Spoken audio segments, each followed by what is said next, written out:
Hello everyone, मेरा नाम है डॉक्टर कोमल सिंह चौहान और आज की वीडियो का टॉपिक रहने वाला है meaning, nature and scope of political theory, जो कि पॉलिटिकल थियोरी लेक्चर सीरीज का फर्स्ट टॉपिक है। So let's begin.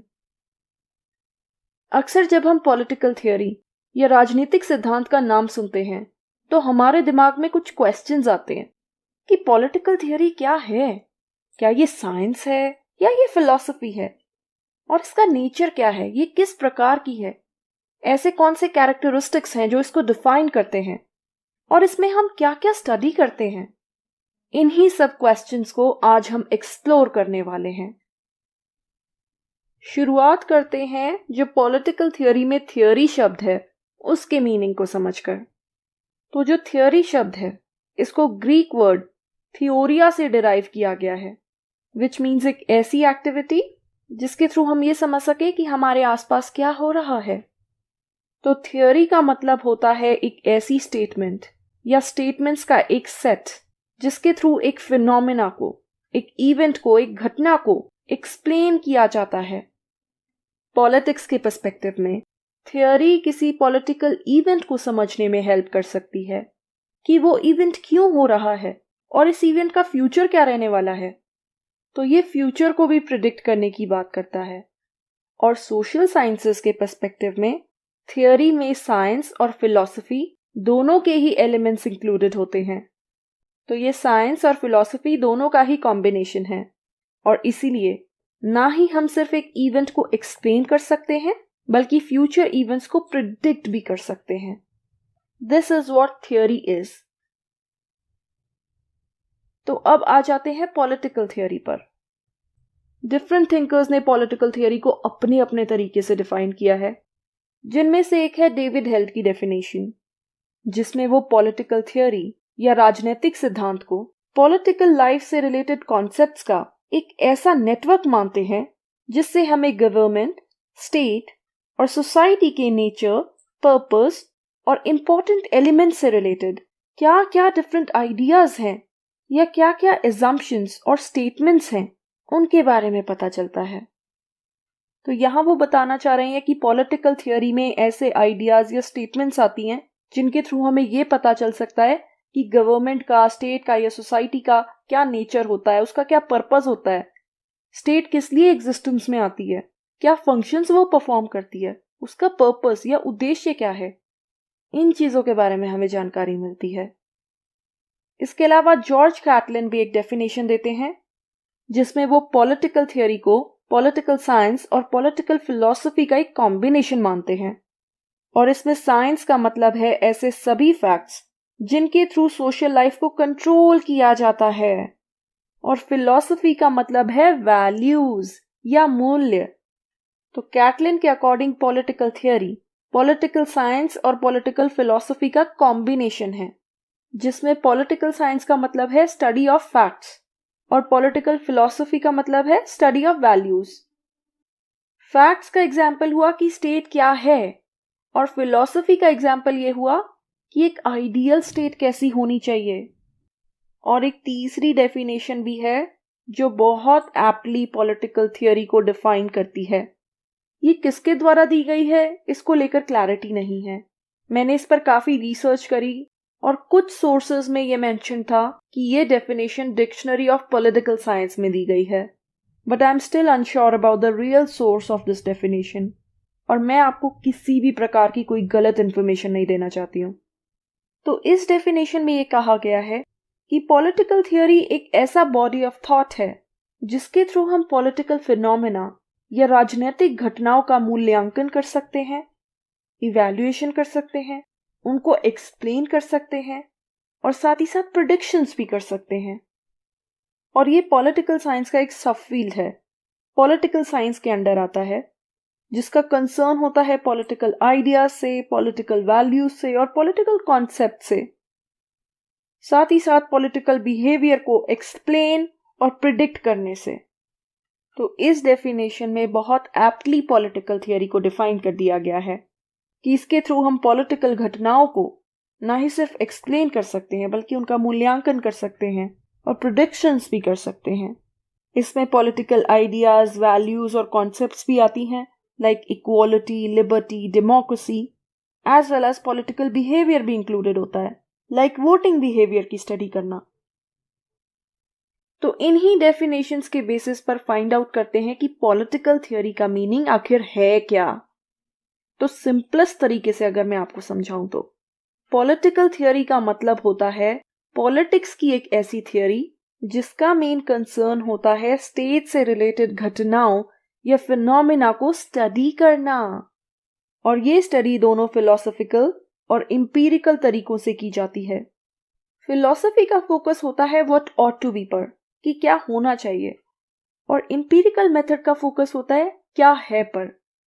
एक बात करता है वैल्यूज की, दूसरी बात करता है फैक्ट्स की। स्टेट कैसी होनी चाहिए वर्सेस स्टेट क्या है, और पॉलिटिकल थियरी में इन दोनों ही एंगल्स को स्टडी किया जाता है। और इसी प्रकार कोशिश की जाती है कि पॉलिटिकल घटनाओं को एक्सप्लेन किया जा सके, उनको डिस्क्राइब किया जा सके, साथ साथ प्रिस्क्राइब भी किया जा सके। एक्सप्लेन और डिस्क्राइब होता है जब आप एज इट इज किसी चीज को डिस्क्राइब कर देते हो, डिफाइन कर देते हो, लेकिन प्रिस्क्राइब में आप सोल्यूशन भी देते हो। अगर सोसाइटी में कोई प्रॉब्लम है तो उसे दूर कैसे कर सकते हैं।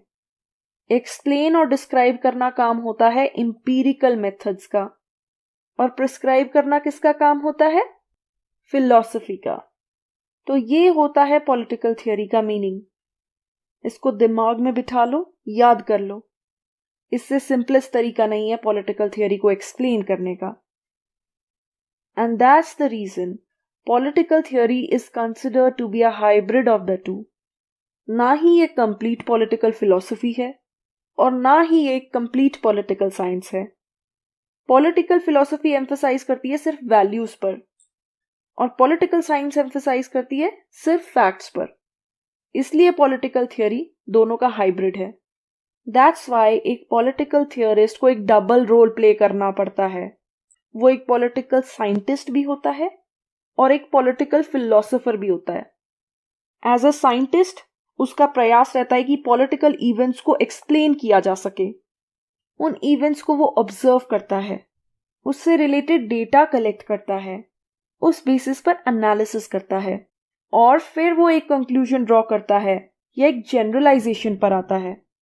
और फिलोसोफर के तौर पर उसके पास एक मॉरल सेंस होनी चाहिए कि वो गुड को बैड से डिफरेंशिएट कर सके, because philosophy is concerned with values, और वैल्यूज यही होती हैं, गुड, बैड, इविल। तो ना ही सिर्फ उसे फैक्ट्स कलेक्ट करने चाहिए बल्कि वैल्यूज की तरफ भी ध्यान देना चाहिए। इसी बेसिस पर हम कह सकते हैं कि पॉलिटिकल थियरी की दो मेन ब्रांचेस होती हैं। एक है पॉलिटिकल फिलोसफी, जिसे नॉर्मेटिव थियरी भी कहा जाता है, and second is empirical theory. Normative theory जो होती है वो फिलोसफी से रिलेटेड होती है। ये नेचर में प्रिस्क्रिप्टिव होती है, क्या होना चाहिए पर फोकस करती है। और जो एम्पिरिकल थियरी होती है that is related with political science, जो कि फैक्ट्स की बात करती है, और ये एक्सप्लेनेशन, डिस्क्रिप्शन और एनालिसिस की बात करती है। और पॉलिटिकल थियरी के 3 मेन मेथड्स होते हैं। पहला होता है डिस्क्राइब करना या डिस्क्रिप्शन, दूसरा होता है क्रिटिसाइज करना, और तीसरा होता है रिकंस्ट्रक्ट करना। डिस्क्रिप्शन का मेथड यूज किया जाता है एम्पिरिकल थियरी द्वारा, और क्रिटिसिज्म और रिकंस्ट्रक्शन किया जाता है किसके द्वारा, नॉर्मेटिव थियरी द्वारा। अगर कोई प्रॉब्लम है सोसाइटी में, उसको क्रिटिसाइज किया जाता है, और सिर्फ क्रिटिसाइज ही नहीं बल्कि ऐसे सॉल्यूशंस भी ऑफर किए जाते हैं जिसके थ्रू उन प्रॉब्लम्स को सॉल्व किया जा सके।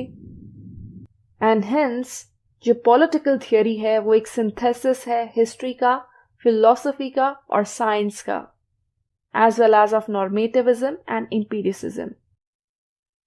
फिलोसफी और साइंस के अलावा हिस्ट्री का भी इसमें यूज किया जाता है, क्योंकि ये पास्ट इवेंट्स की स्टडी पर फोकस करती है।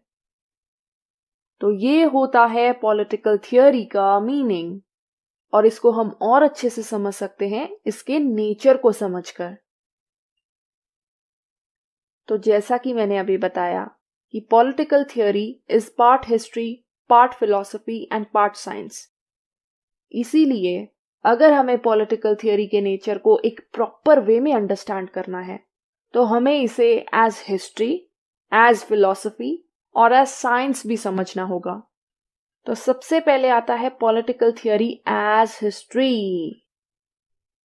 स्कॉलर्स लाइक जॉर्ज सेबाइन और डनिंग ये मानते हैं कि पॉलिटिकल थियरी हिस्ट्री है, लेकिन ना तो सारी हिस्ट्री पॉलिटिकल थियरी होती है और ना ही सारी पॉलिटिकल थियरी हिस्ट्री होती है। इसमें पॉलिटिकल साइंस के भी एलिमेंट्स हैं, फिलॉसफी के भी एलिमेंट्स हैं, लेकिन जब हम पॉलिटिकल थियरी को एज हिस्ट्री समझते हैं तो हमारा फोकस रहता है हिस्टोरिकल स्टडी पर, पास्ट इवेंट्स की स्टडी पर। उसके थ्रू हम एक घटना को समझते हैं। जैसे कि हमें इंडिया यूएसए के रिलेशंस को अगर समझना है तो हमें इन दोनों के पास्ट रिलेशंस को भी समझना होगा, ना ही सिर्फ प्रेजेंट रिलेशंस को। साथ ही साथ ये एम्फसाइज करती है टाइम, प्लेस और सर्कमस्टांसेस पर, कि जब एक इवेंट हुआ तो वो किस टाइम पीरियड में हुआ, ग्रीक पीरियड में हुआ या रोमन पीरियड में हुआ, किस प्लेस पे हुआ, कौन सी लोकेशन पर ये इवेंट हुआ और ऐसे कौन से सर्कमस्टांसेस या सिचुएशंस थी जिनमें वो इवेंट हुआ। क्या उस समय फ्रेंच रेवोल्यूशन चल रहा था या ग्लोरियस रेवोल्यूशन चल रहा था। तो इन फैक्टर्स पर भी एम्फसाइज किया जाता है जब हम पॉलिटिकल थियरी को एज हिस्ट्री स्टडी करते हैं, या हिस्ट्री के ऐसे कौन से एलिमेंट्स हैं जो पॉलिटिकल थियरी में प्रेजेंट हैं। क्योंकि हिस्ट्री मानती है कि आप एक टेक्स्ट को उसके कॉन्टेक्स्ट के बिना अंडरस्टैंड नहीं कर सकते हो, और हिस्ट्री ही है जो एक टेक्स्ट को कॉन्टेक्स्ट प्रोवाइड करती है।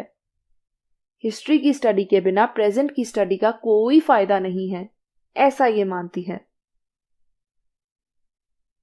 उसके बाद आता है पॉलिटिकल थियरी एज फिलॉसफी, और लियो स्ट्राउस और जॉन क्लेमेंस ऐसे थिंकर्स हैं जिनका ये मानना है कि पॉलिटिकल थियरी फिलॉसफी है, क्योंकि इसमें फिलॉसफी के एलिमेंट्स शामिल हैं। ये नेचर में नॉर्मेटिव है, जिसको मैं दोबारा से नहीं बताऊंगी ये क्या है, अदरवाइज आप कहोगे कि बहुत ज्यादा रेपिटेशन हो रहा है। इसका एग्जाम्पल है कि स्टेट का पर्पस क्या होना चाहिए, स्टेट के फंक्शंस क्या होने चाहिए। फिलॉसफी और पॉलिटिकल थियरी दोनों ही नेचर में नॉर्मेटिव हैं। अकॉर्डिंग टू इमैनुअल कांट और कैंट, दोनों ही तरीके हैं इनके नेम को प्रोनाउंस करने के। फिलॉसफी 3 क्वेश्चंस के आंसर्स को ढूंढती है कि हम क्या जान सकते हैं, हमें क्या करना चाहिए, हम किसकी होप कर सकते हैं। तो what ought to be focus रहता है rather than what is. Philosophy का मतलब ही ये होता है क्वेस्ट फॉर विजडम, विजडम की तलाश। और जो पॉलिटिकल थियरिस्ट होता है उसका भी यही प्रयास होता है कि ये जानना कि स्टेट का नेचर क्या होना चाहिए, एक आइडियल स्टेट कैसी होनी चाहिए, या एक गुड सोसाइटी कैसी होनी चाहिए। तो पॉलिटिकल थियरी फिलॉसफी है, दोनों ही वैल्यूज को इंपॉर्टेंट पार्ट मानती हैं। पॉलिटिकल थियरी भी यही मानती है कि हम वैल्यूज को पॉलिटिक्स की स्टडी से अलग नहीं कर सकते हैं, क्योंकि अगर वैल्यूज को अलग कर दिया फिर हम कैसे जान पाएंगे कि अच्छी सोसाइटी कैसी होती है या ह्यूमन का एक गुड कंडक्ट कैसा होना चाहिए। और साथ ही साथ इसमें इवैल्यूएशन भी आता है। हम चीजों को या इवेंट्स को सिर्फ डिस्क्राइब ही नहीं करते हैं, बल्कि उनका इवैल्यूएशन या मूल्यांकन भी करते हैं, क्रिटिसिज्म भी करते हैं, साथ साथ सोल्यूशन भी ऑफर करते हैं। और इसके लिए एक पॉलिटिकल थियरिस्ट अपनी इंटेलेक्ट का यूज करता है, अपनी नॉलेज का यूज करता है। इसलिए पॉलिटिकल थियरी ये मानती है कि एक पॉलिटिकल थियरिस्ट के पास नॉलेज होनी चाहिए, knowledge to differentiate good from the bad. और इसी नॉलेज को पोजेस करने की बात फिलॉसफी भी करती है। That's why political theory is philosophy. अब आता है पॉलिटिकल थियरी एज साइंस, जिसके सपोर्टर हैं Arthur Bentley, George Catlin, David Easton और रॉबर्ट डेल। पॉलिटिकल थियरी में साइंस के भी कुछ एलिमेंट्स प्रेजेंट होते हैं, और ये पूरी तरीके से साइंस नहीं है। साइंस में तो फिजिक्स भी आती है, केमिस्ट्री भी आती है। तो पॉलिटिकल थियरी साइंस इसलिए है क्योंकि ये फैक्ट्स की स्टडी को सपोर्ट करती है। इसका मानना है कि वैल्यूज को फैक्ट से अलग कर देना चाहिए। ये सपोर्ट करती है फैक्ट बेस्ड स्टडी की, ऐसे फैक्ट्स जिनको कि ऑब्जर्व भी किया जा सके और जिनको टेस्ट भी किया जा सके। दैट्स वाई ये इंपीरिकल है। इंपीरिकल फोकस करता है व्हाट इज पर rather than what ought to be पर। और व्हाट इज को भी तो पॉलिटिकल थियरी स्टडी करती है कि स्टेट क्या है, डेमोक्रेसी क्या है, लिबर्टी क्या है। बेसिकली इंपीरिसिज्म मानता है कि रियल नॉलेज वही होती है जिसको कि हम 5 सेंसेस के थ्रू एक्सपीरियंस कर सकते हैं। और political theory as science inspired थी पॉजिटिविज्म और बिहेवियरलिज्म से। बिहेवियरलिज्म का प्रयास था कि पॉलिटिकल थियरी को साइंसेस की तरफ ले जाया जाए, सिर्फ फैक्ट बेस्ड स्टडी को सपोर्ट किया जाए, ना कि वैल्यू बेस्ड स्टडी को। और पॉजिटिविज्म भी इसी तरीके का कॉन्सेप्ट था। इसी से इंस्पायर होके पॉलिटिकल थियरी ने साइंटिफिक मेथड्स को अडॉप्ट किया था। It included observation, data collection, quantification, verifiability. साथ ही साथ पॉलिटिकल इवेंट्स को डिस्क्राइब और एक्सप्लेन करने पर फोकस किया गया, बजाय कि प्रिस्क्राइब करने के। तो क्या है पर फोकस किया गया इंस्टेड ऑफ क्या होना चाहिए पर, क्योंकि क्या होना चाहिए तो वैल्यूज पर बेस्ड है। और इसीलिए पॉलिटिकल थियरी को एक साइंस भी माना जाता है, जिसमें ऑब्जर्वेशन की जाती है, इवेंट्स को ऑब्जर्व किया जाता है, एक्सपेरिमेंट्स के थ्रू से टेस्ट किया जाता है और एक प्रॉपर स्टडी के बाद कंक्लूजन्स ड्रॉ किए जाते हैं।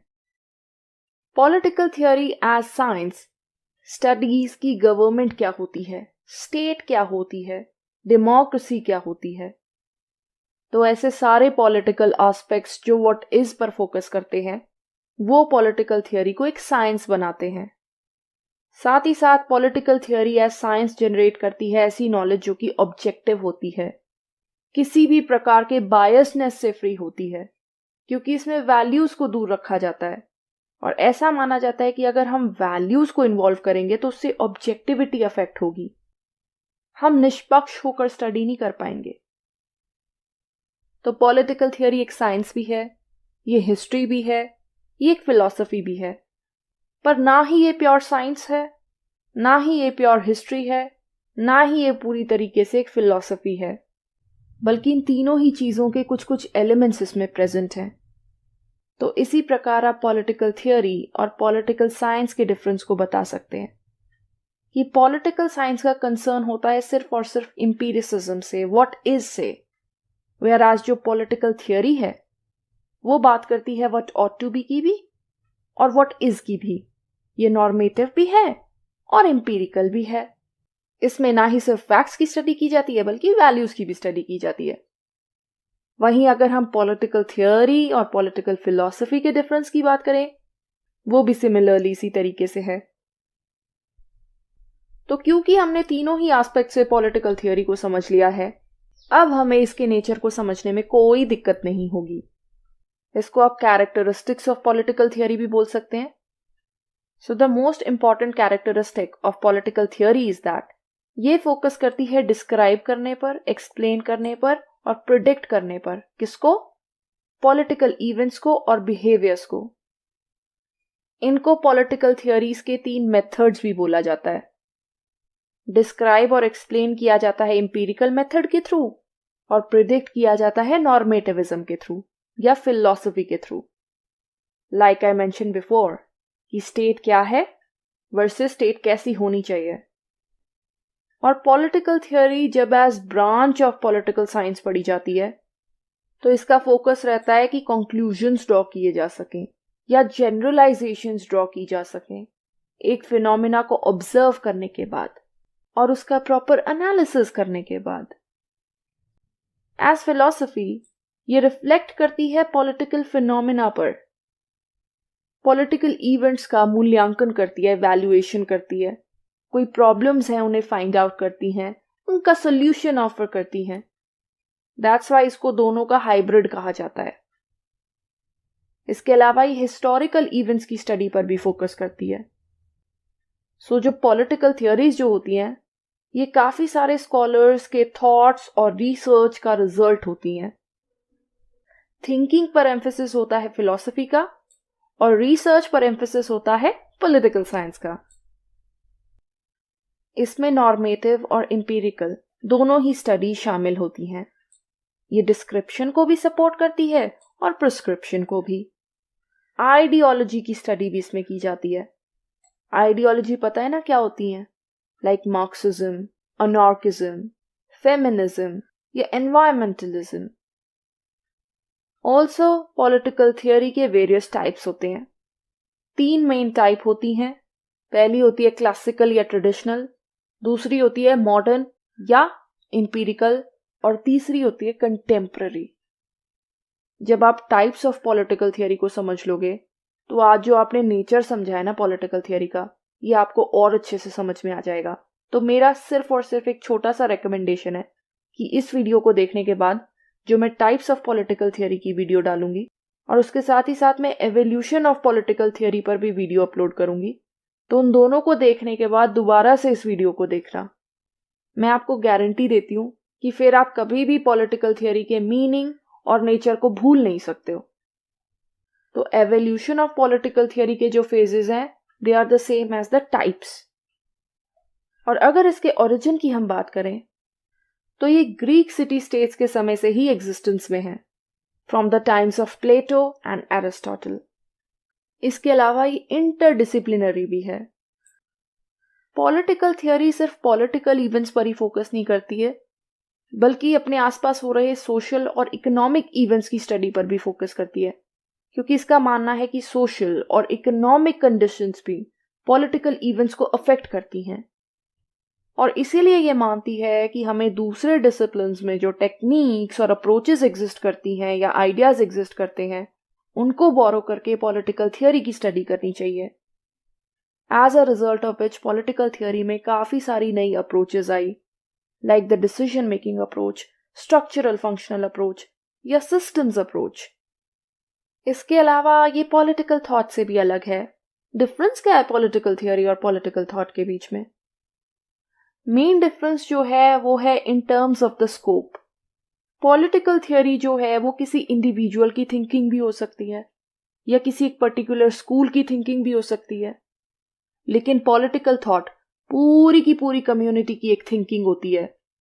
लाइक ग्रीक पॉलिटिकल थॉट हो गया या रोमन पॉलिटिकल थॉट हो गया।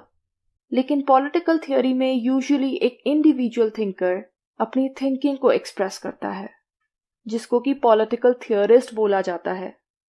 And sometimes it can be a school, जैसे कि शिकागो स्कूल है या वियना स्कूल है, जो कि कुछ चुनिंदा लोगों का एक ग्रुप होता है, not the whole community. Also जो पॉलिटिकल थॉट होता है वो टाइम बाउंड होता है, समय के साथ साथ बदलता रहता है, क्योंकि गवर्नमेंट्स भी तो बदलती हैं। ग्रीक पॉलिटिकल थॉट अलग है, रोमन पॉलिटिकल थॉट अलग है। गवर्नमेंट की चेंज होते ही प्लान्स एंड पॉलिसीज भी चेंज हो जाती हैं, तो ये टाइम स्पेसिफिक होता है। और पॉलिटिकल थियोरी टाइम स्पेसिफिक नहीं होती है। ये मेजर डिफरेंस होता है between political thought and political theory. Also political theory में 3 तरीके की स्टेटमेंट्स होती हैं। पहली होती है एम्पिरिकल स्टेटमेंट, जो कि बेस्ड होती है ऑब्जर्वेशन पर, लाइक आज वोटिंग डे है और मैंने वोट किया। दूसरी होती है लॉजिकल स्टेटमेंट्स, जो कि रीजनिंग पर आधारित होती हैं, लाइक 2 + 2 = 4, या लाल बाल है और बाल पाल है तो लाल इज बाल। और तीसरी होती हैं इवैल्यूएटिव स्टेटमेंट्स, जो कि बेस्ड होती हैं वैल्यू जजमेंट्स पर, जैसे कि men are born free and they are equal। ये होती हैं 3 तरीके की स्टेटमेंट्स। आपको पता होना चाहिए इन 3 टाइप्स ऑफ स्टेटमेंट के बारे में। तो हम कंक्लूड कर सकते हैं ये कह के कि ना तो पॉलिटिकल थियोरी पूरी तरीके से एक हिस्ट्री है, ना ही ये पूरे तरीके से एक फिलॉसफी है, ना ही ये एक फुल साइंस है। इसमें सभी के एलिमेंट्स शामिल हैं। और पॉलिटिकल थियोरी का ऑब्जेक्टिव क्या है? इसका ऑब्जेक्टिव है पॉलिटिकल रियलिटी को अंडरस्टैंड करना और उसको एक्सप्लेन करना, साथ ही साथ सजेशंस देना जिनके थ्रू सोशल चेंजेस को लाया जा सके। इसके अलावा हिस्टोरिकल प्रोसेस को स्टडी करना। इसके अलावा लास्की की एक इंपॉर्टेंट स्टेटमेंट है, जिसमें वो बताते हैं कि पॉलिटिकल थियोरी का काम सिर्फ फैक्ट्स को डिस्क्राइब करना ही नहीं होता है, बल्कि ये बताना भी होता है कि क्या होना चाहिए. सो political theory is a combination of both science and philosophy, focusing on what is and what should be. ये होता है पॉलिटिकल थियोरी का nature. Now comes the scope of political theory. Nature को समझ लेने के बाद अब आपको आइडिया तो लग ही गया होगा कि पॉलिटिकल थियोरी के स्कोप में क्या क्या इंक्लूडेड है, क्योंकि कुछ बातें तो मैंने आपको एग्जाम्पल्स के थ्रू ही एक्सप्लेन कर दी हैं. तो पॉलिटिकल थियोरी में हम किन किन टॉपिक्स की स्टडी करते हैं, क्या क्या सब्जेक्ट्स इसमें शामिल हैं. सबसे पहला जो सब्जेक्ट है that is state and government, जिसमें हम स्टडी करते हैं कि स्टेट का नेचर क्या होना चाहिए, साथ ही साथ स्टेट का नेचर क्या है, स्टेट का पर्पस क्या है, as well as its size. Present सरकार या गवर्नमेंट जिन प्रिंसिपल्स पर आधारित है, क्या वो प्रैक्टिकल हैं, स्टेट का ओरिजिन कैसे हुआ. इनफैक्ट इस टॉपिक को हम कवर करने वाले हैं. साथ ही साथ कैसे स्टेट डेवलप हुई, कैसे इसका एवोल्यूशन हुआ, इस पर मैं ऑलरेडी वीडियो बना चुकी हूं. अगर नहीं देखी है तो चेक कर लेना. साथ ही साथ जो बाकी इंस्टीट्यूशंस आते हैं स्टेट के under, like the legislature, executive and judiciary, as well as activities like the elections. साथ ही साथ वो ये भी स्टडी करता है कि गवर्नमेंट कैसे पावर को एक्सरसाइज करती है, कैसे डिसीजंस और पॉलिसीज को लिया जाता है. इसके अलावा पावर रिसर्च, जिसमें पावर के बारे में और उससे रिलेटेड प्रोसेसेस या प्रक्रियाओं के बारे में स्टडी किया जाता है. That also falls under the scope of political theory. State कैसे पावर को एक्सरसाइज करती है, गवर्नमेंट कैसे पावर को एक्सरसाइज करती है, रियल पावर किसके पास होती है, हेड ऑफ द स्टेट के पास रियल पावर है या हेड ऑफ द गवर्नमेंट के पास रियल पावर है, ये भी इसके स्कोप में आता है. तो बेसिकली जो हम पॉलिटिकल साइंस में स्टडी करते हैं, मोस्टली वो चीजें पॉलिटिकल थियोरी में स्टडी की जाती हैं, और जिन चीजों को हम पॉलिटिकल फिलॉसफी में स्टडी करते हैं वो भी पॉलिटिकल थियोरी के स्कोप में आती हैं. इसके अलावा पावर में ये भी स्टडी किया जाता है कि कैसे गवर्नमेंट की पावर्स को उसके कॉन्स्टिट्यूशन द्वारा लिमिट कर दिया जाता है, और ऐसे कौन कौन से ग्रुप्स हैं सोसाइटी में जो कि पावरफुल पोजीशन पर होते हैं, जिन्हें एलीट्स भी कहा जाता है. पॉलिटिकल थियोरी में हम पॉलिटिकल आइडियोलॉजीज को भी स्टडी करते हैं, और हम भी ऐसा करने वाले हैं. Ideologies like idealism, individualism, Marxism, Gandhism, feminism, environmentalism, communitarianism, इन सब आइडियोलॉजीज को स्टडी किया जाता है ताकि हमें पता चले कि किस आइडियोलॉजी की क्या क्या बिलीव्स हैं, किन वैल्यूज या प्रिंसिपल्स पर वो बेस्ड है. It also includes study of rights and responsibilities. एक इंडिविजुअल के पास स्टेट में क्या क्या राइट्स हैं, और सिर्फ राइट्स ही नहीं, उनकी क्या क्या रिस्पॉन्सिबिलिटीज हैं टूवर्ड्स द स्टेट, ये भी स्टडी किया जाता है. इनफैक्ट एक डेमोक्रेटिक गवर्नमेंट तो तब तक ग्रो नहीं कर सकती जब तक वो अपने सिटीजन्स को प्रॉपर राइट्स ना दे. तो राइट्स तो बहुत ही इंपॉर्टेंट पार्ट है गवर्नमेंट का. It also includes research that is cross disciplinary. Political theory में हम ऐसे फैक्टर्स की भी स्टडी करते हैं जो ह्यूमन बिहेवियर को अफेक्ट करते हैं, उसको इन्फ्लुएंस करते हैं. Economy, politics, religion, education, geography, culture, इन सब फैक्टर्स का ह्यूमन बिहेवियर पर प्रभाव होता है. इसलिए इन सब्जेक्ट्स को भी समझने की जरूरत है. इसलिए पॉलिटिकल थियोरी ऐसे सब्जेक्ट्स की भी स्टडी करती है जो कि ह्यूमन बिहेवियर को अफेक्ट करते हैं. इसी से आप एक और पॉइंट निकाल सकते हैं that it studies human behaviour. Human behaviour की स्टडी पर एम्फसाइज किया गया in the 20th century, especially after the 1950s and the 60s with the coming of behavioralism, जो कि ह्यूमन बिहेवियर की स्टडी की बात करता था. वो कहता था it is possible to study the human behaviour. कुछ ऐसी रेगुलरिटीज होती हैं ह्यूमन बिहेवियर में जिनको हम ऑब्जर्व कर सकते हैं और उसके बेसिस पर जनरलाइजेशंस ड्रॉ कर सकते हैं. इसमें पॉलिटिकल जस्टिस के बारे में भी स्टडी किया जाता है. जस्टिस क्या होता है, कैसे अलग अलग थिंकर्स ने इसे अलग अलग तरीकों से डिफाइन किया है। प्लेटो के लिए जस्टिस क्या है, जॉन रॉल्स के लिए जस्टिस क्या है, एक जस्ट सोसाइटी कैसी होती है, कैसे हम जस्टिस को इंश्योर कर सकते हैं, या जस्टिस का क्या रोल होता है पॉलिटिकल डिसीजन मेकिंग में। ऐसे सवालों की स्टडी करता है political theory along with political freedom. Freedom कितने टाइप्स की होती है, एक इंडिविजुअल क्या क्या राइट्स एंड फ्रीडम एंजॉय करता है अपनी स्टेट में, उसकी चर्चा की जाती है।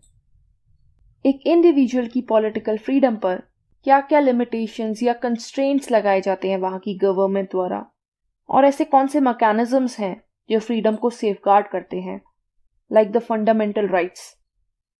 इसी से रिलेटेड कॉन्सेप्ट होता है लिबर्टी का। लिबर्टी को भी स्टडी किया जाता है, उसकी क्या टाइप्स होती हैं, कैसे लिबर्टी के कॉन्सेप्ट का एवोल्यूशन हुआ, ये भी स्टडी किया जाता है पॉलिटिकल थियोरी में। And the political obligation, citizens की क्या ऑब्लिगेशंस हैं, क्या ड्यूटीज एंड रिस्पॉन्सिबिलिटीज हैं अपनी स्टेट के प्रति और सोसाइटी के प्रति, क्यों सिटीजन्स को लॉ को ओबे करना चाहिए, लेजिटिमेट अथॉरिटी क्या होती है। ऐसे क्वेश्चंस को भी पॉलिटिकल थियोरी एक्सप्लोर करती है। साथ ही साथ it studies the political activities, ऐसी एक्टिविटीज जिनके थ्रू सिटीजन्स या लोग अपनी स्टेट के साथ और गवर्नमेंट के साथ कनेक्ट कर पाते हैं, उनके साथ इंगेज कर पाते हैं, which can be through participating in elections, attending the rallies और होल्डिंग पॉलिटिकल ऑफिसेस।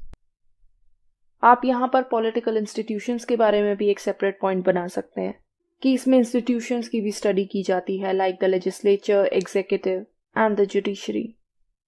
कैसे ये स्ट्रक्चर्स परफॉर्म करते हैं, क्या फंक्शंस ये परफॉर्म करते हैं, इंडिपेंडेंस ऑफ द जुडिशरी क्या होती है, सेपरेशन ऑफ पावर्स क्या होता है, ऐसे कॉन्सेप्ट्स को भी स्टडी किया जाता है। साथ ही साथ कॉन्सेप्ट्स लाइक सोवरेनिटी क्या होती है, लिबर्टी क्या होती है, इक्वालिटी क्या होती है, जस्टिस क्या होता है, ऐसे कॉन्सेप्ट्स को भी स्टडी करते हैं। इसके अलावा कंटेम्पररी पर्सपेक्टिव्स की भी स्टडी की जाती है। पॉलिटिकल थियोरी के एवोल्यूशन की जो थर्ड स्टेज है या जो फाइनल स्टेज है, उसको कंटेम्पररी पॉलिटिकल थियोरी कहा जाता है, जो कि एम्पिरिसिज्म और नॉर्मेटिविज्म को कंबाइन करके स्टडी करने की बात करती थी।